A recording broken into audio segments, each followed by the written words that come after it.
রংপুরে গ্রীষ্মকালীন পেঁয়াজ আবাদ করে লাভবান হচ্ছেন উত্তরের কৃষকরা। ফলে দিন দিন বাড়ছে এই জাতের পেঁয়াজের আবাদ। কৃষকরা জানান বিঘাপ্রতি লাভ করেছেন 20 থেকে 30 হাজার টাকারও বেশি।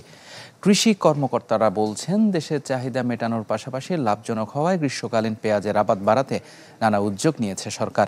বিস্তারিত ফখরুল শাহিনের রিপোর্টে। Furniture just smarter, JMG furniture. রংপুরের মাঠ জুড়ে এখন গ্রীষ্মকালীন পেঁয়াজের আবাদ। এই দৃশ্য রংপুর বিভাগের 8 জেলার বিভিন্ন এলাকার। এর মধ্যে মিঠাপুকুরে 30 শতক জমিতে 15,000 টাকা খরচ করে এ ধরনের পেঁয়াজ আবাদ করছেন কৃষকরা। বাজার ভালো হওয়ায় বিক্রি করবেন 50 থেকে 52,000 টাকায়। লাভ হবে 35,000 থেকে 37,000 টাকা। 33 শতকে আমার খরচ হয়েছে প্রায় 15,000 টাকা। আমি এই মুহূর্তে যদি তুলি বিক্রি করি আমার প্রায় 50,000 টাকার মতো বিক্রি করতে পারবো।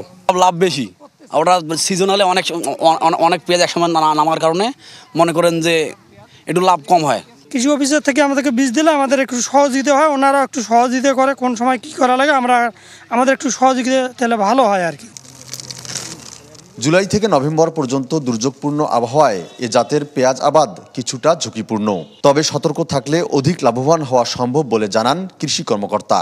এই চ্যালেঞ্জগুলো মোকাবেলা করে যদি আমরা আগাতে পারি বা আমাদের কৃষক যদি নিজের মনোনিবেশ করে কাজটা করে, তাহলে এখান থেকে অনেক ভালো কিছু করা সম্ভব।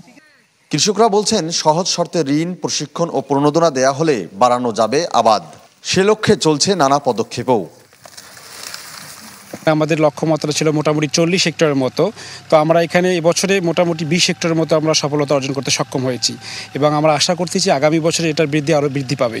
আর আমরা কৃষকদেরকে মূলত আপনারা জানেন যে যেহেতু এই বীজটার অনেক বেশি দাম এবং এই বীজটা সব জায়গায় পাওয়া যায় না, তো আমরা এই জন্য কৃষককে এটা বীজ দিয়ে থাকি এবং সেই বীজের সঙ্গে কৃষকদেরকে বিভিন্ন ধরনের সার আছে, সার দিয়ে থাকি এবং তাছাড়াও কৃষকদেরকে আন্তঃপর্যায়ে যে বিভিন্ন টাকা থাকে আমরা সেগুলো দিয়ে থাকি। কৃষি সম্প্রসারণ অধিদপ্তরের হিসেবে 2024 সালে রংপুর অঞ্চলে গ্রীষ্মকালীন পেঁয়াজ আবাদ হয়েছে 350 হেক্টর জমিতে। আর এবছর 600 হেক্টর বেড়ে আবাদ হয়েছে 905 হেক্টর জমিতে।